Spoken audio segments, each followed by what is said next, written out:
అధ్యాయం 12వ వచనం. రాణి అయిన వస్తీ నపుంసకుల చేత ఇవ్వబడిన రాజాజ్ఞ ప్రకారం వచ్చుట ఒప్పకపోగా రాజు మింగళ కోపించండి. మహాపరిశుద్ధ మహాగ్రంథానికి వందనాలు. సర్వోన్నతుడా నీ వందనాలయ్యా, సర్వశ్రీమంతుడనే వందనాలు ప్రభు. సాగుతున్నాయన ఈ లేఖనాలు మాట్లాడుతుంది ప్రభావ. మీరు మాతో మాట్లాడి బలపరిచినారు. ఏసై ఆత్మర్శించినాం తండ్రి. ఇక్కడ ఎస్తేర్ గ్రంథంలో మనకి ఇద్దరు స్త్రీలు కనిపిస్తారు. ఎవరంటే ఒకళ్ళు ఎంతేరు, ఇంకొకళ్ళు అయితే ఫస్ట్ గా ఆ 127 సంస్థానాలకు ర్యాంక్ ఎవరు అంటే వస్తీ. తర్వాత ఇస్తే ర్యాంక్ అయ్యిందని మొదటిగా ఆ స్థానంలో ఉన్న ఒక వ్యక్తి ఎవరు అంటే వస్తీ. అయితే ఈమె మీద అంట రాజు కోపం వచ్చిందంట. చదువుతున్నాం కదా. చేత రాజుగా ఆజ్ఞాపిస్తే ఆ మంట దానికి ఒప్పుకోలేదంట. రాజు భయంకరమైన కోపం వచ్చిందంట. ఏంటంటే ఆ 127 సంస్థానాల్లో ఉన్న పెద్ద మంత్రులు రాజు అందరినీ తీసంట అహశ్వేరోష రాజు ఒక గొప్ప విందు చేపిస్తా ఉన్నాడు ఆయన. అంటే తనకున్న రాజ్యంలో ఉన్న గొప్పతనాలను వారికి వెల్లడి చేస్తా ఉన్నాడు.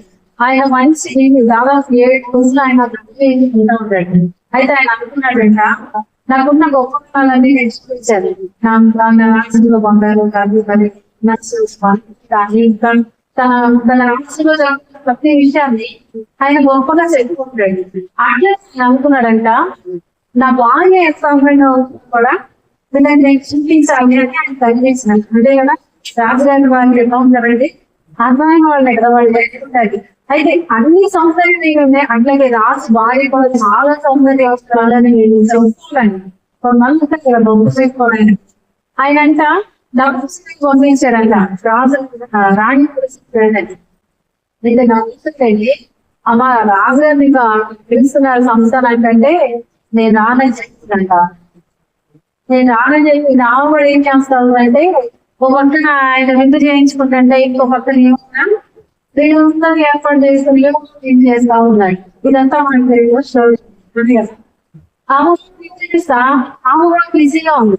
అయితే సహజంగా మనం మామూలుగా భక్తులు అంటే లేదు చెయ్యాలి అంటే మనకి పోయి అది రాజు కాబట్టి రాణి గారు రాను అంటే అది చాలా కష్టతరమైన అన్నమాట. అలా అనకూడదు. రాజా వాళ్ళకి ఏమిటంటే మరణ శిక్ష.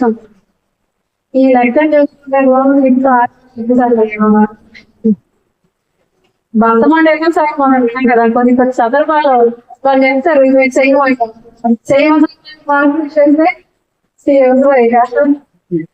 వాస్తవంగా అక్కడ వస్తీ రాసాయనను ధిక్కరించింది. అట్లా ధిక్కరిస్తే ఎవరైనా మరణ శిక్షకే పాల్గొ. మరి ఆ విషయం తెలిసి కూడా ఆమె ఏం చేస్తా ఉందంటే ఆ రాజు తెగేసి ఆయన కోపం వచ్చిందంటే ఇంకా పెట్టుకుంటారా, ఇంకా కోపం వెళ్ళిపోతా ఉంటుంది. ఈ రోజుల్లో ఎట్లా ఉందంటే ఇదే పరిస్థితి. ఇంట్లో బాగా లోపట్టుకుంటా ఉంటే బాగా ఆ కోపంలో ఏం చేస్తారంటే ఒక జబ్బు చేసేస్తారు. ఇలా ఉంటారు రాక కూడా ఇంత కోపం పెంచాలని వాళ్ళకి టీవీ వచ్చి ఒక జబ్బు కానీ ఇంకా జబ్బు అంటే పట్టు అక్కడికి చెప్పలేని అమ్మేమండి. నేను చిన్నప్పటి నుంచి జబ్బు చేసుకున్నాను. అసలు తీసుకోవటానే మనం చేస్తుందా ఉంటుంది. పెద్ద మనుషులకి పడుతుంది. ఆ పెద్ద మనుషులు అక్కడి నుంచి అక్కడి నుంచి అడ్డుపోయి ఇటుపోయి ఇంకా కేసులు వెళ్ళి కోర్టులన్నీ దిక్కితే తెచ్చుకుంటాడా కోర్టులన్నీ. అట్లా ఎన్నో జీవితాలు అలా ఈ రోజులు అసలు మరి తెలిసిన వాడికే చూపించిన వాడికే వర్తమానం లేకపోతే మాకు ఏం తేడా ప్రార్థన చేయడానికి ఒక అంతకి కదా కోడలు తెలిసిందాక అమ్మాయికి పూలం సాగు పూలం ఏమవుతుందంట. ఆయన ఒక 2 రోజులు ఆలస్యం ఆయన హీరో వ్యాలీ ఇప్పుడు ఏమైందంటే అంటే ఫోటో తేగడం మా అబ్బాయి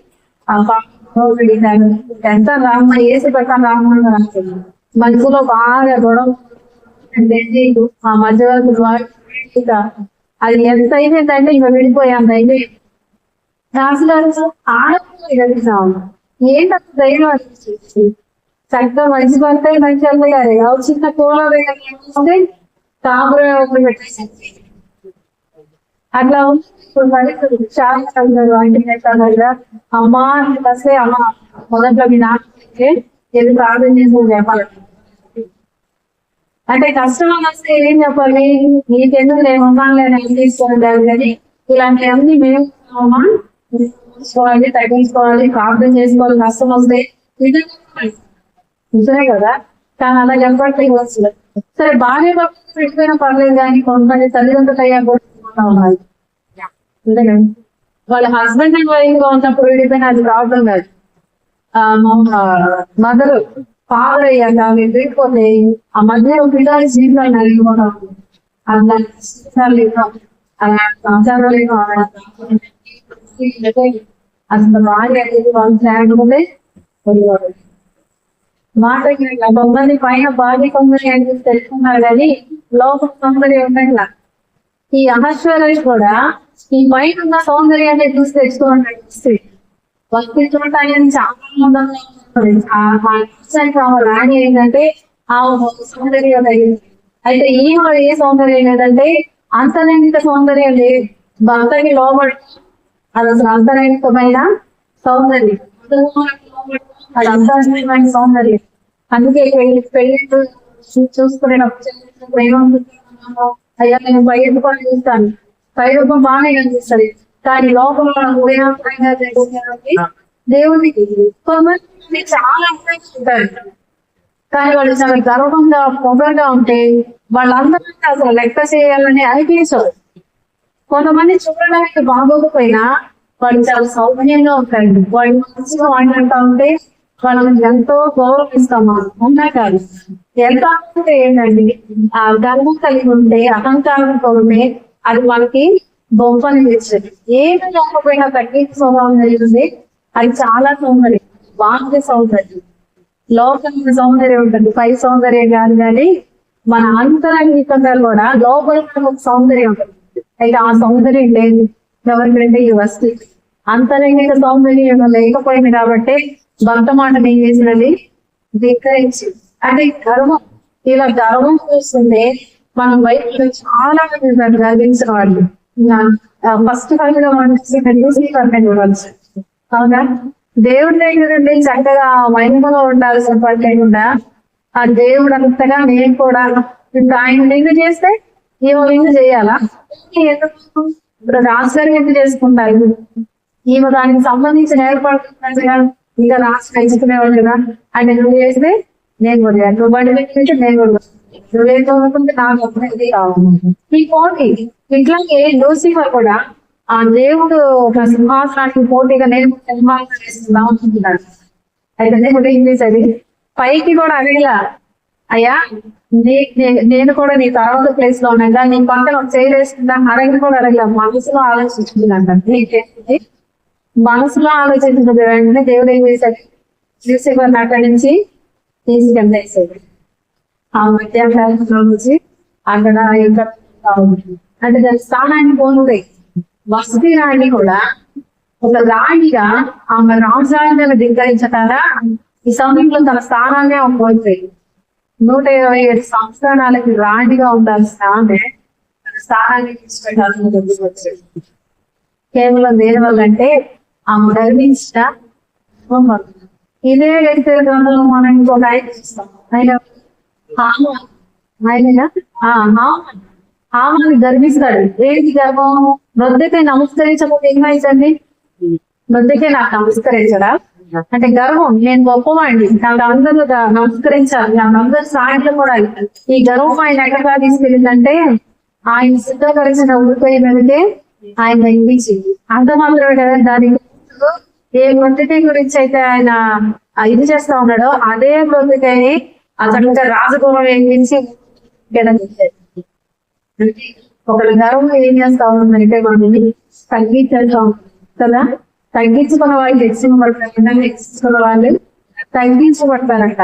నెబుకద్నెజరు ఈయన కూడా ఆయన రాజు అయ్యాక అసలు నా అంతని రాజే లేదు, నేను అన్ని దేశాలు గెలిచాను అంటున్నాడంటే. కానీ నాకు గెలిపించింది ఎవరు?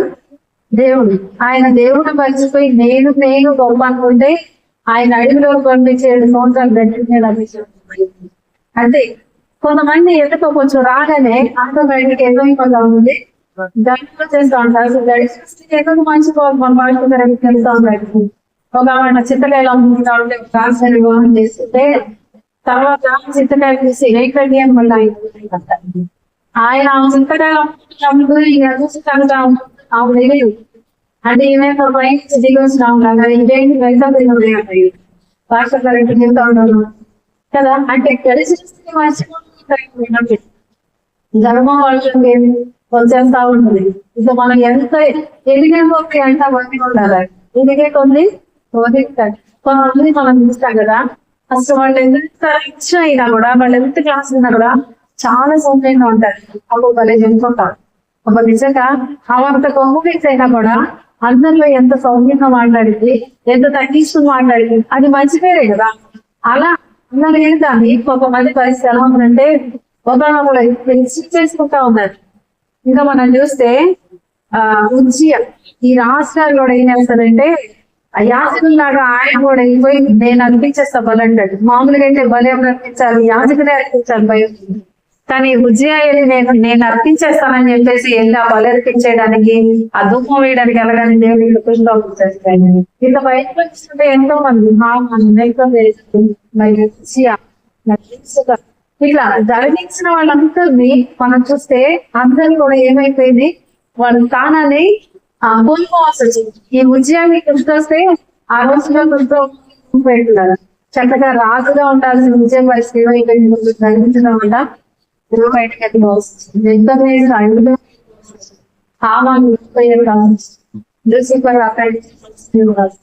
అదే పరిస్థితి ఇప్పుడు ఎవరికొచ్చిందంటే ఈ వస్తీ వచ్చింది.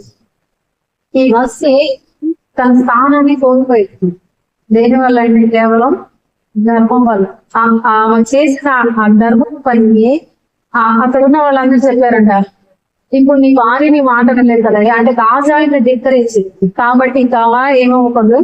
ఇక ఈమె రాణిగా ఉండటానికి అసలు ఎంత మాత్రం కూడా అసలు అవకాశం లేదు. ఆమెను ఏం చేసేయాలంటే ఆమెను ఆ స్థానం నుంచి దించేసి నువ్వు ఇంకో కొత్త రాణిని ఎందుకు చేసుకోవాలని చెప్పేసి అక్కడ ఉన్న వాళ్ళు. ఎందుకంటే ఈ రోజు ఈ భార్య మాటలేదు కాబట్టి రాజ్యంలో ఏ భార్య కూడా ఏ భర్త మాట వినరు కాబట్టి ఆమె భార్యగా ఉండటానికి వీల్లేదని ఆ సమయంలో వేస్తే రాణి అయింది.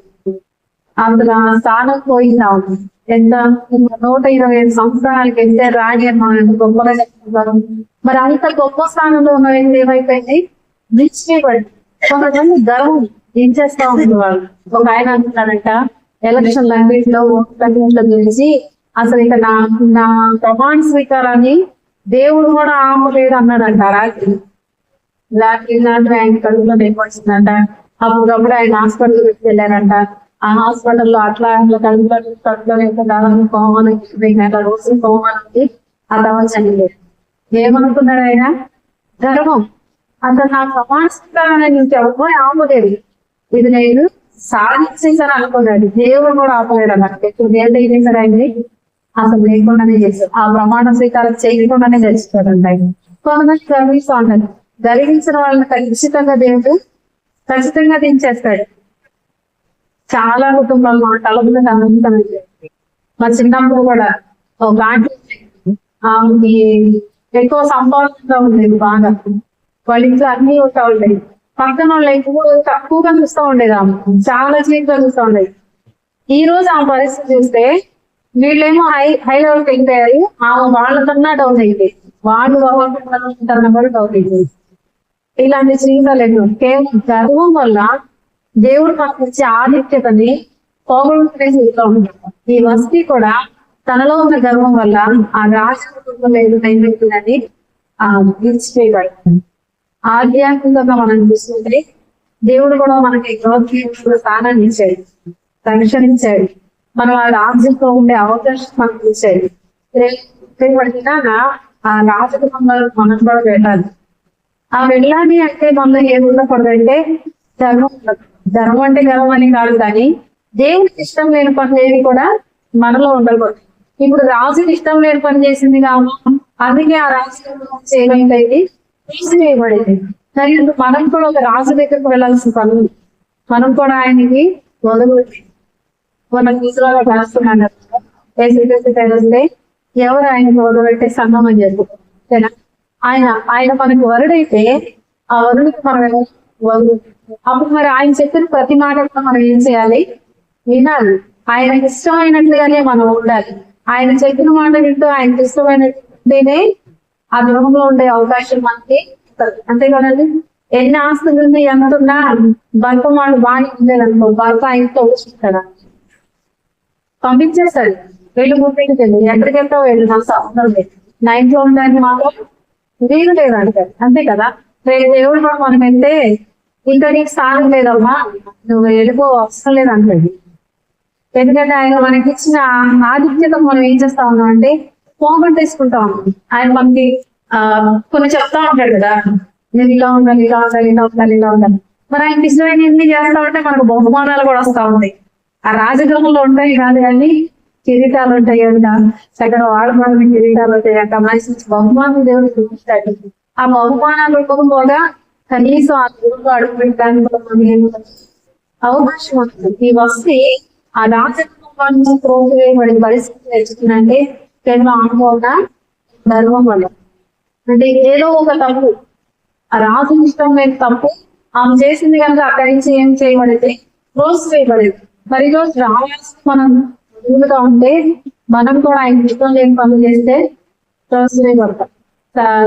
కొన్ని పెళ్ళిళ్ళు మనం చూస్తూ ఉంటాం, ఎంగేజ్మెంట్లు అవుతాయి, మ్యారేజ్ దాకా మాత్రం వెళ్ళదు, మధ్యలోనే ఆగిపోతా ఉంటాయి. ఎందుకంటే ఈ మధ్య కాలంలోనే ఏదో ఒకటి చెడు అమ్మాయి గురించి తెలిసిన, అబ్బాయి గురించి తెలిసిన, దాన్ని ఏమైపోతుంది, అది ఫెయిల్ అయిపోతుంది, అది సక్సెస్ అవ్వదు.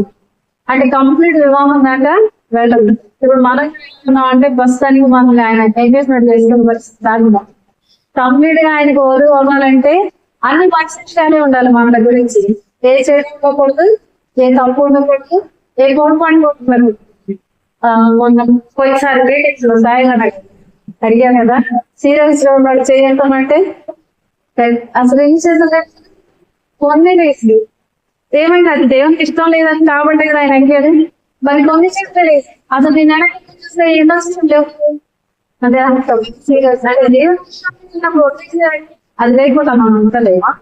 మరి గతంలో పూర్వకాలంలో అసలు నేను లేదు, మనం ఏ సీరియల్స్ ఏం చూసారు కదా, మరి వాళ్ళ జీవనాన్ని గురించి వెళ్ళిపోలేదా? నువ్వు వస్తున్నప్పుడు చేయడానికి ఇష్టం లేదు అంటే ఇంకొక లేడు. ఆయన బాబు వాళ్ళందరినీ తీసి కుమార్ గారు ఏంటంటే మొత్తం కొట్టే గింజలే లేవు అన్నారు. అన్నకి ఏమని ఉంటుంది, అంతే కదా. మానేసాడైనా చేస్తారు, ఎక్కడ ఉండదు, కనీసం వాళ్ళు చేయగలరు. ఎంత కారణం చేసినా, ఎంత విశ్వాసం చేయగలుగుతా, ఎంత రక్షణ పొందుతున్నా, ఏదో ఒక చిన్న విషయంలో ఆ సింహాసనం ఎక్కకుండా, ఆ సింహాసనం మీద అధికారం లేకుండా, ఆ రాజుకు ఉండే హక్కు లేకుండా చూసి పడుతుంది. ఇదంతా ఇంకా వేస్ట్ అయిపోయింది. మనం ఎంత విశ్వాసం ఉన్నా, రక్షణ తీసుకున్నా, ఓ చేస్తున్నా, చేయాల్సిన చేస్తున్నా, మన లోపల ఒక సౌందర్యం ఉండాలి. పైకి ఎన్ని పరిచయం చేసినా, ఎంత బాగుంది, ఎంత బాగుపడినా, మన లోపల హృదయంలో కూడా ఉండాలంటే ఒక అంతరంగమైన సౌందర్యం ఉండాలి. అంటే మన హృదయాలు చూడండి, మనం చేసే ప్రతి పని అన్ని కూడా ఆయన ఇష్టమైనగానే ఉండాలి.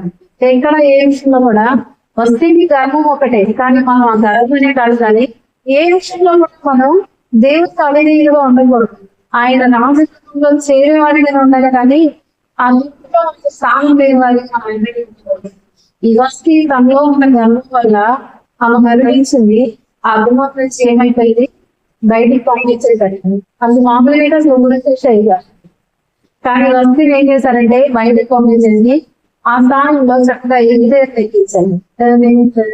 ఎగ్జైర్ ఎక్కించారు అంటే చాలా మంది ఉంటారు 20 సంవత్సరాలుగా విశ్వాసులుగా ఉంటూ ఉంటారు. ఏమో రేపు వాళ్ళు ఎంత పడతారో ఆఫ్టర్ 2 సంవత్సరాలు చేసిన వాళ్ళు ఎంత పడచ్చు. 20 సంవత్సరాల నుంచి చేసి చేసి చేసి వీళ్ళలో ఎంత నిర్లక్ష్యం వచ్చేస్తా ఉండదు. ఎంత ఏదో ఒకటి ఏదో అంటారు కదా, సీనియారిటీ పెరిగేది తగ్గిపోతాం కదా. బయట కూడా పరీక్షలు వస్తూ ఉంటే ఉదయం నుంచి వచ్చిన వాళ్ళందరికీ ఒకటే జీతం, 1 గంట ముందు వచ్చిన వాళ్ళు కూడా చేసేది ఒకటే జీతం. రేపు 9 నుంచి చేశాం కదా అయ్యా అంటారు వాళ్ళు. నేను ఇంట్లో కానీ అందరికీ ఒకటే కూడా యజమాని చేసేది. ఆయన చెప్పండి ఉదయం నుంచి. మరంటే నేను 20 సంవత్సరాల నుంచి చేస్తా ఉన్నాను కదా, నీ కొంచెం ఏముంది అంటానికి లేదు. ఇప్పుడే వచ్చాడు కదా ఈయనకి ఎంత ఏంటి అంటానికి లేదు. ఎన్ని సంవత్సరాలైనా మనం ఇప్పుడు ఒక రోల్ ప్లే చేయడానికి వచ్చాము ఇక్కడికి, అంతే. అక్కడి నుంచి దేవుడు కాసేపు మనల్ని ఆడుకోవడానికి అంత పిల్లలు ఉంటారు, వాళ్ళు ఏం చేస్తారు, పిల్లలు పెడతారు, చక్కగా ఇల్లు లాగా పెట్టుకుంటారు, ఆంగం కూరలు అంటారు, ఏంటంటే బొమ్మలు మగ్గేళ్ళ బాగుంటారు, విషయాలు మొత్తం గుండెలు పెట్టేసి వాళ్ళ దగ్గర బొమ్మలు ఉంటాయి. పెట్టి డైనింగ్ టేబుల్ పెట్టింది, డబ్బులు కార్డు పెట్టింది, వాడికి అసలు బర్త్డే చేసి దాన్ని చేసి సేపు తనకు మొత్తం చల్లా చేసి వెళ్ళిపోయి. అంటే మనం కూడా అంటే ఆటంకానికి వచ్చాం, ఆ టైంలోగానే వెళ్ళిపోవాలి. అంటే జస్ట్ మనల్ని ఇక్కడ పంపించాడు. ఇదొక కుటుంబం లాగా, భార్య భర్త పిల్లలు బంధాలు ఈ జీవనం ఇదంతా జస్ట్ కాసేపు దేవుడు మనల్ని లోకంలోకి పంపించాడంటే ఇదంతా అయిపోగానే కట్టని వెళ్ళిపోవాలి. అంతేగాని ఇప్పుడు వెళ్తే అక్కడికి వెళ్ళగానే ఇక్కడ అర్హత లేదు అనుకుంటుంది. ఇక్కడ మనం ఎట్లా వచ్చామో దేవుడు మనల్ని పంపించాడు, ఆ పని వరకే చేసుకున్నాడో వెళ్ళిపోవాలి. అంతేకాని దేవుడు ఇష్టం లేని కార్యాలన్నీ చేస్తా లేనిపోనివన్నీ మన మీద పెట్టుకొని దేవుడికి ఇష్టం లేని మనం మోసుకుని వెళ్తే ఆయన మళ్ళా రాస్తారా? రాని నేను చెప్తూనే ఉంటాను కదా, బాబు వెళ్ళి బయట ఆడుకుంటాడు, వాడు పిచ్చగా ఊళ్ళంతా పొరుగు చేసుకుని వస్తాడు, వాడిని రా అని ఇంట్లోకి రాస్తావా? బయటే ఉంటాడు, శుభ్రంగా కడుక్కోమంటాం. అవునా? అదే శుభ్రంగా అంటే రావడం వాడు తిన్నగా ఇంట్లోకి రావచ్చు, ఇంట్లో బెడ్రూమ్కి వెళ్ళచ్చు, బెడ్రూమ్కి వెళ్ళి పెట్టుకోవడానికి లేదా, అంతే కదా. మనం పంపించాడు, మనం ఆయన ఎలా కోరుకుంటాడో అలా తిరిగి వెళ్తే మన కోసం తలుపు వాడాలి, లేకపోతే బయటే ఉండమంటాడు. అంతే కదా. 10 మంది తల్లిలు సిద్ధపడితే ఎంతమంది ఎత్తపడ్డారు? 5 ఎత్తపడ్డారు. 5 అనుకున్నారు, 10 మంది సిద్ధపడ్డారు. కానీ 5లో కొంచెం తగ్గింది, ఏం తగ్గింది? నూనె తగ్గింది. 5 విడవడిపోయారు, 5 ఎత్తపడ్డారు. ఎవరి రక్షణ వాళ్ళది ఈ రోజు, ఎవరి రక్షణ వాళ్ళు కాపాడడం లేదు. ఈ జీవితమే. కానీ ఒక పక్కన మాత్రం ఇంకొకటి ఏం చేస్తూ ఉండాలి, ఆత్మీయ జీవితాన్ని కాపాడుకుంటా ఉండాలి. ఏ రోజు కాదు మనం ఇక్కడ ఎలాగైతే మనీ సేవ్ చేసేస్తా ఉంటాయి కదా, ఆస్తి చేసుకుంటా ఉంటాం, దాచుకుంటాం, మంచి మంచి బట్టలు, ఇవన్నీ ఎట్లా మనం బంగారం పెడేస్తామా? దయ్యం చక్కగా జాగ్రత్తగా పెడతాం. డబ్బులైనా అంతే కదా, ఎక్కడ పెట్టాలి దయ్యం జాగ్రత్తగా పెడతాం. అట్లనే ఆత్మీయ జీవితాన్ని కూడా బంగారం దాచుకున్నంత జాగ్రత్తగా దాచుకోవాలి. ఎట్లా దాచుకోవాలి? బంగారాన్ని ఎంత భద్రంగా అయితే దాస్తూ ఉంటామో అది ఎక్కడ మట్టిలో పడేది ఆడబడతారు పెడతాం, దాన్ని ఒక లహంతం పెట్టుకొని జాగ్రత్తగా దాచుకుంటాం. అలాగే మన ఆత్మీయ జీవితాన్ని కూడా చాలా జాగ్రత్త, బంగారం కంటే మరి కూడా మన ఆత్మీయ జీవితాన్ని మనం అంతగా మించి ఎక్కువగా జాగ్రత్త కాపాడుకుంటే అది విలువగలిగిందిగా ఉంటుంది. బంగారాన్ని ఎక్కడ పడితే అక్కడ దాన్ని జాగ్రత్తగా కాపాడుకునే దాన్ని. అలాగే మన ఆత్మీయ జీవితాన్ని మనం జాగ్రత్తగా కొనసాగించుకుంటాం. ఆయన రాకడ ఈ రోజులైతే ఈ రోజు రాసం లేదు, అసలు ఏ రోజు రాకపోతుంది. నా లోన్ పోయే కావాలి ఏంటి మానేద్దాంలే, ఇంకొక రోజు చూసాక వదిలేద్దాంలే, ఇంకో రోజు తర్వాత చేద్దాంలే అనుకోవడానికి లేదు. అసలు మనిషి ఆయుష్ ఇంతకుముందు అనేవాళ్ళు కదా, 70 సంవత్సరాలు 80 సంవత్సరాలు, ఆ పాత రోజులు అయితే 100 సంవత్సరాలు, అది కాస్త ఇప్పుడు 60 40 పాలుగా అసలు వాళ్ళు ఏమో చెప్పడం ఇట్లా పోయితే నాకు వస్తా ఏ రోజు కాదు అన్నట్టు అయిపోయింది పరిస్థితి. ఒక 40 ఏళ్ళు, 40 ఏళ్ళు, ఒక 50 ఏళ్ళు గ్యారెంటీ లేదు. ఏ రోజు కాదు, ఈ రోజు లేకుండా ఉంటే దేవాన్ని ఇచ్చిపోవు అంతే. ఓరక నడుస్తా ముందుకు పడి కూడా చచ్చిపోయిన వాళ్ళు ఉంటారు, ఏం లేక మంచి లేకుండా అన్ని చనిపోయిన వాళ్ళు ఉంటారు. ఈ రోజుల్లో ఏ రోజు రాకొచ్చిందో తెలియదు, ఎప్పుడు మనం వెళ్ళిపోతామో తెలియదు. ప్రతిరోజు కూడా మనల్ని మనం జాగ్రత్త పరుచుకుంటేనే ఆ రాజకీయంలో ఉండే అర్హత హక్కు మనకి అందుతుంది. వస్తే తన జాగ్రత్త వహిస్తే నేను ఇట్లా గర్విస్తే రాజు అసలు నా తల గురించాడు, లేకపోతే నన్ను ఊరేగిస్తాడు, లేకపోతే నన్ను వదిలేస్తాడేమో, లేకపోతే నన్ను వెంటేస్తాడేమో, అసలు నాకు ఏ శక్తి చేస్తాడు అనేది నాకు మర్చిపోయి ఆ గృహంలో నుంచి క్లోజ్ చేయబడి మనం అసలు కాదు. కానీ ఆ గృహంలోకి చాలా చక్కగా నీట్ ఉంటే ఎంత హ్యాపీగా వచ్చేస్తారు. అట్లా ధైర్యంగా మనం ఆ రాజగృహంలోకి వెళ్ళిపోవాలి. అందులో హక్కు లేని వాళ్ళుగా కాదు, కానీ